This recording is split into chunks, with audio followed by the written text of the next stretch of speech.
Bonjour à toutes et à tous, c'est Stéphane pour la chaîne Foilier, je vous remercie de me retrouver chez moi et donc chez vous. Vous l'avez vu avec le titre de la vidéo consacrée à Eugénie Bastier. Et donc on va commencer par parler, évidemment, vous l'avez compris, de Simon Mousse. Alors Simon Mousse, qui c'est le rédacteur en chef d'IN+, c'est un monsieur qui écrit énormément pour Causeur, qui écrit pour Valeurs Actuelles, qui écrit pour Le Figaro. Il avait quand même écrit un article plaidoyer en faveur de Maguerre, pour Maguerre, en parlant du début des massacres de l'État d'Israël les plus modernes à partir de 2023, après le 8 octobre. Et Simon Mousse, sur les réseaux sociaux, il a enchaîné 2 disaster class sur Twitter, sur X. Et on va commencer par ça avant d'aller jeter un petit coup d'œil à Eugénie Bastier. Il faut savoir que les deux se connaissent et les deux écrivent pour les mêmes journaux. Il avait écrit, Simon Mousse, il faudra quand même que les négationnistes qui assimilent la guerre à Gaza à un génocide, alors ce sont des organismes internationaux qui parlent de génocide, donc les négationnistes de l'ONU, il va falloir quand même assumer ce genre de propos, qui nous explique un jour comment la démographie gazaoui n'a quasiment pas bougé d'un iota, 600 jours après 600 jours d'extermination supposée par la première puissance du Moyen-Orient. Moi, ça me heurte qu'un homme de ma communauté, de la communauté juive, ose utiliser cet argument de ça peut pas être un génocide, puisque la population n'a pas diminué. C'est exactement l'argument qui a été utilisé par les négationnistes après la Seconde Guerre mondiale pour essayer de justifier le fait qu'il n'y avait pas eu de génocide juif pendant la Seconde Guerre mondiale. Il faut quand même oser utiliser cet argument qui est un argument qui avait été développé par Faurisson. Bref, vous l'avez compris. Le monsieur est 1 million de fois pro-israélien, il déteste tous les soutiens à la Palestine, on l'a déjà vu sur les réseaux sociaux, les accusés de ce que vous savez. Et je ne sais pas si vous êtes au courant, mais Greta Thunberg et Rima Hassan ont pris la décision d'aller rejoindre les côtes de Gaza en bateau pour voir un petit peu comment tout ceci s'y passe, pour pouvoir mieux en parler, pour voir un petit peu comment l'aide humanitaire se déroule.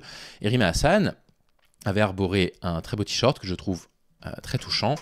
Liberté, égalité, réfillé, je ne sais pas de quoi il s'agit. Kéfié, voilà, liberté, égalité, kéfié, donc un mélange de mince, alors, pas de l'hymne, alors, j'ai oublié, de liberté, égalité, fraternité, de notre devise, voilà, un mélange de notre devise nationale avec les couleurs du drapeau palestinien. Il avait tweeté là-dessus à ce sujet. Vous allez voir, on va être raccord dans un instant avec Eugénie Bastier.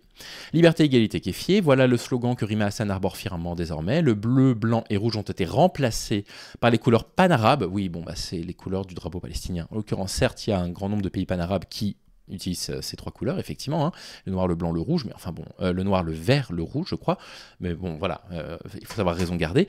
Une adolescente gâtée, grassement financée par un peuple français qu'elle méprise et dont elle souille les symboles. Je n'ai jamais entendu Rima Hassan tenir des propos montrant qu'elle mépriserait le peuple français, En revanche, moi ce que je vois, c'est que depuis le début du conflit, à chaque fois qu'elle prend la parole sur la Palestine, on lui dit t'as qu'à aller en Palestine, vas-y, va voir en Palestine, puisque tu tiens au peuple palestinien, elle va en Palestine, ça ne leur convient toujours pas. Vous avez donc 2 militantes qui appellent à un cessez-le-feu et à l'arrêt des massacres de la population palestinienne, cisjordanienne, etc., qui sont en train, je ne sais pas, d'accomplir un geste quand même assez héroïque, il faut quand même dire les choses. Quelle est la pire des choses qu'on puisse inventer ? C'est Eugénie Bastier qui l'a trouvé. Faire une blague sur machin et machine sont dans un bateau, machin et machine tombent à l'eau. C'est bien de sous-entendre la mort par noyade, le souhait de la mort par noyade. Mais d'abord, écoutez un petit peu son intervention sur Europe 1. Eugénie Bastier est avec nous sur Europe 1. Bonjour Eugénie. Bonjour à tous. Une curieuse expédition nautique est en route en ce moment même vers Gaza. À son bord, une douzaine de personnalités venues de différents pays qui veulent apporter une aide humanitaire aux Gazaouis. Alors rien que ça, vous voyez la façon dont c'est présenté, le cadrage, c'est quand même curieux, il y a des personnes de tous les pays qui veulent apporter de l'aide à un peuple qui se fait massacrer, c'est quand même curieux, Non, je sais pas, c'est profondément humain, assez bouleversant même, de se mettre en danger de cette façon-là. Rima et Greta sont sur un bateau. Ça pourrait être le début d'une blague, mais ça n'est pas drôle, c'est la réalité. L'eurodéputée Rima Hassan et l'activiste écologiste suédoise Greta Thunberg sont en ce moment même ensemble sur un voilier qui... Mais en l'occurrence, oui, Eugénie Bastier, ça n'est pas drôle. La situation humanitaire n'est pas drôle, n'est pas sujette à faire des blagues. Et surtout, elles ne font pas ça par humour, elles ne font pas ça pour faire rire les gens. Vous voyez le cadrage, c'est absolument incroyable que vous ayez des personnes qui considèrent que des femmes qui ont des responsabilités, qui sont connues, qui prennent au risque de leur vie la démarche personnelle d'aller sur place pour essayer d'apporter un petit peu d'aide, de voir un petit peu ce qui s'y passe précisément, soient traitées de cette façon-là. Ça vous... Sur Europe 1, vous en êtes là, à un tel niveau de déshumanisation que vous ne comprenez pas, que vous trouvez ça curieux et que vous en faites des blagues ? fait route vers Gaza. La Freedom Flotilla, la flottille de la liberté ainsi qu'elle se baptise, a embarqué à bord d'un voilier, le Madeleine, avec pour ambition rien de moins que de briser le siège de Gaza et de créer un corridor humanitaire. En réalité, les passagers qui ont sur leur voilier une centaine de kilos de farine savent bien qu'ils n'ont aucune chance d'accoster sur les rives de cette zone de guerre. C'est le prétexte d'une campagne médiatique pour dénoncer la politique israélienne dans la bande de Gaza. Alors déjà, oui, évidemment qu'il y a une volonté politique derrière, hein, et de mettre en avant des personnalités politiques connues de différents pays, bien évidemment. Évidemment qu'elles savent très bien qu'elles ne vont pas arriver avec chacune des roses à distribuer aux soldats israéliens en disant « il faut arrêter, c'est vos frères, machin, machin », bien entendu. Maintenant, quand l'État d'Israël massacre des Arabes de façon quasiment libre depuis maintenant 2 ans, et que quasiment personne ne réagit, elles savent aussi quelque chose. C'est que si vous envoyez des représentants officiels, politiques, un peu connus de certains pays, il ne peut rien leur arriver. S'il leur arrive la moindre chose, la crise diplomatique est absolument colossale. Et donc ça met une pression, évidemment, énorme à l'État israélien, ça met une énorme pression de se dire, attendez, là on a une députée française, s'il lui arrive quoi que ce soit pendant qu'elle est en séjour humanitaire, et donc, évidemment que symboliquement ça peut avoir un poids, et qu'en plus de ça, ça peut amener à, je sais pas, faire évoluer les choses, à faire prendre conscience aux différentes populations des pays, des personnes qui sont représentées par ces personnes de pays différents, ça peut leur permettre de prendre conscience que il y a quand même une situation catastrophique sous nos yeux et qu'il faut qu'on intervienne collectivement. Alors, c'est en train de se mettre en place, les discours sont en train de changer, là récemment, les gens reconnaissent le mot massacre, le mot génocide n'est pas toujours adopté, mais moi je pense qu'il ne faut pas qu'on fasse une crispation sur le mot génocide. En tout cas, il y a des massacres en cours, c'est absolument inhumain, il faut que ça cesse le plus rapidement possible, et leur action, elle est héroïque, et du coup admirable, et certainement pas sujet à critique, et encore moins à moquerie. Assimilé à un génocide. Mais n'est-ce pas une façon pacifique d'alerter sur la cause palestinienne ? Écoutez, je comprends tout à fait qu'on se soucie de la situation dramatique des Palestiniens de Gaza, qu'on critique la politique trop aimable jusqu'au-boutiste du gouvernement de Netanyahou et qu'on tente des initiatives jusqu'au-boutiste. C'est une politique jusqu'au-boutiste. Alors on va discuter un instant. Une décision jusqu'au-boutiste, c'est effectivement, vous avez choisi quoi qu'il arrive de, je sais pas, vous faire virer, et vous allez aller jusqu'au bout de votre démarche et faire absolument n'importe quoi au travail pour vous faire virer. Quand vous massacrez une population, vous n'avez pas une politique jusqu'au boutiste. Vous avez une politique guerrière, vous avez une politique inhumaine, vous avez une politique déshumanisée, désancrée de toute forme d'humanité, vous n'avez pas une politique jusqu'au boutiste. Politique jusqu'au boutiste, c'est les Chicago Boys au Chili qui entraînent le pays vers la banqueroute, parce que ces néolibéraux se disent on va aller jusqu'au bout de notre démarche néolibérale, massacrer une population. Il faut utiliser les bons mots, c'est inhumain, c'est l'humanité qui disparaît sous nos yeux. Pour la paix. Mais cette mise en scène narcissique, cette croisière médiatique où la... Et voilà, c'est du narcissisme, c'est incroyable. De la même façon que les incels ne croient pas en l'amour, je pense très sincèrement que les personnalités de droite ne croient pas en la bonté des gens. Ils ne pensent pas que les gens puissent être animés par des volontés d'essayer de changer les choses, de faire mieux. Et qu'il puisse ne pas y avoir de volonté narcissique derrière. Qu'est-ce qu'elle en sait que c'est narcissique ? Qu'est-ce qu'elle en sait ? Comment elle peut le démontrer ? C'est de la pure diffamation, c'est de la pure attaque, c'est de la pure injure. Cause humanitaire sert de décor aux égos d'influenceurs Instagram ne changera rien. Oui, d'accord. Alors, la cause humanitaire n'a absolument pas servi de décor pour que vous vous positionnez correctement depuis le début du massacre. Au sort des Palestiniens. Sur les réseaux sociaux, on voit les activistes Mais ils vont essayer de nous faire croire que c'est eux sur Europe 1 qui défendaient correctement la cause de la Palestine. On n'est pas loin. On n'est pas loin dans le niveau de foutage de gueule, là.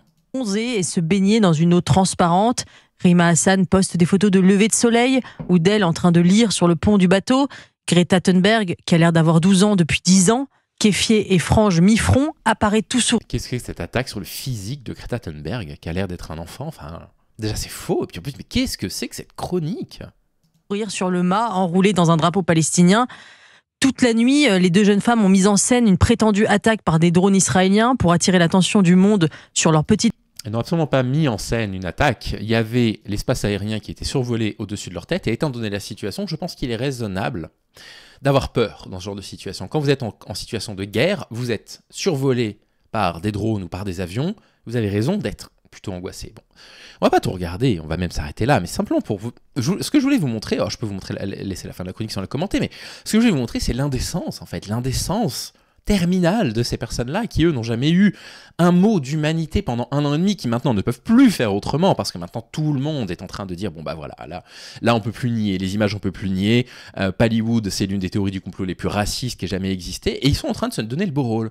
Vous voyez, ah mais regardez comment ils militent, c'est du militantisme, Instagram, gna gna gna gna gna. Je vous laisse la fin de la chronique. Petite personne, je trouve qu'il y a quelque chose d'indécent dans cet étalage souriant de vertu à quelques encablures de personnes qui souffrent véritablement.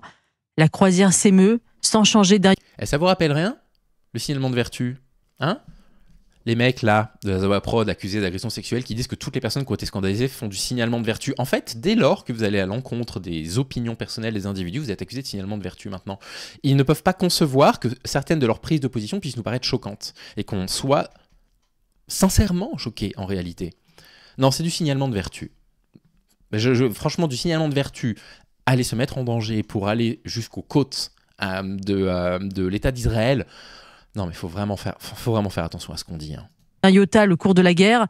J'espère d'ailleurs que l'armée israélienne saura réagir sans violence à cette provocation puérile. Mais alors, ce navire, le Madeleine, de quoi est-il le symbole d'après vous ? Enfin, ce navire, on dirait un peu le vaisseau emblème de l'islamo-gauchisme. À son bord, on trouve par exemple Thiago Avila, un Brésilien admirateur de Nasrallah. La convergence des luttes, format team building. Parmi les 6 Français, on trouve aussi 2 journalistes, Yanis Madi et Omar Fayad, qui travaillent respectivement pour le média en ligne de gauche Blast et la chaîne Al Jazeera. On trouve aussi Pascal Morieras. Oui, donc c'est surprenant qu'il y ait des journalistes qui aillent sur place. Je ne sais pas, je ne comprends pas l'intérêt de cette remarque. Un marin encarté à la CGT et Reva Viard, un militant écologiste anti-A69, resté perché 39 jours en haut d'un platane pour s'opposer à son abattage. Cette convergence...